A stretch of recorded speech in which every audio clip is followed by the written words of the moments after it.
As you can see, guys, I'm rendering on my computer and I tried 4K, and as you can see my processor is heating about 89 degrees Celsius. We'll see if this could handle it, or maybe it would restart and because of overheating failure. So let's see. It's heating 90 degrees. It's a little bit hot in the side, and we'll see how good this processor could perform. Oh my god, it's hitting about 90 degrees Celsius. I don't know what would happen next when we still continue rendering this. As you can see, it's 16 minutes and it's counting. So we get back to 81 degrees Celsius, but it's still hot. As you can see, guys, I'm rendering, and we'll see how this processor would work. And it's very hot here. Oh, this is a really crazy experiment to do. So I'm rendering it at 4K, and as you can see here on my processes, let's try expanding. As you can see, the process is really taking over this. So we could try to go to details and right click and put the priority in real time. So it's lagging, it's a little bit lagging, but you can see the rendering performance is sufficiently high, as you can see. So let's monitor the temperature too. There we go. 17 minutes till the rendering is done, but you can see I'm having a countdown of the 4K. Why am I trying this 4K video? So I'll be trying this in my computer. So I'll tell you later if it's done or if it succeeded, okay guys?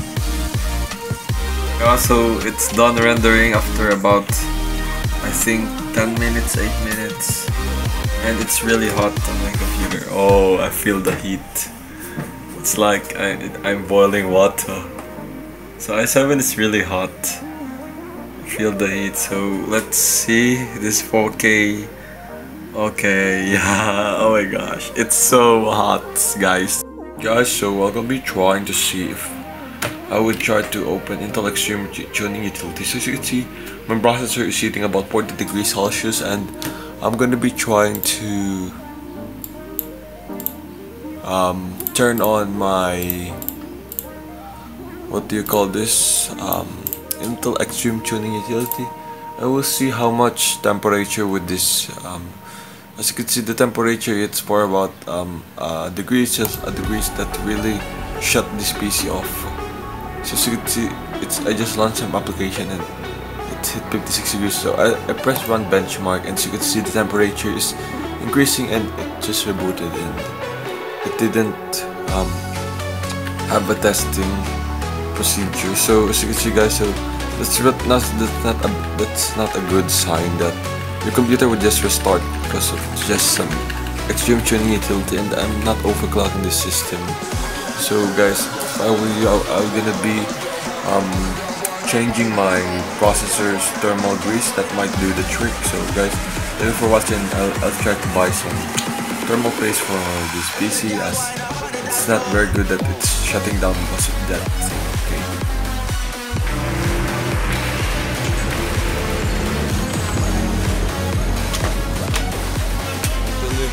So I think I'm gonna be reapplying some thermal paste, and I bought some thermal grease here, and because the temperature is sufficiently high, I'm gonna use this thermal grease and reapply it on my processor. And as you can see, it's a Z5, and it's a high thermal compound, low thermal resistance, electrically non-conductive, easy application, and we will see if it's really real. So let's move on here, like the specifications. So as you can see, Intel 95 watt deep cool ice tower, you could still use it. So there's a thermal spreader, heat spread.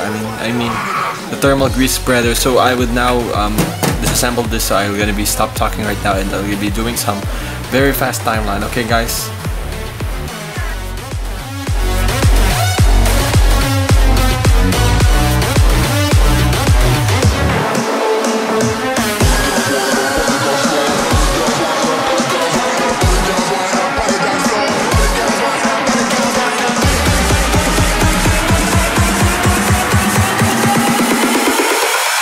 Gals wind up on the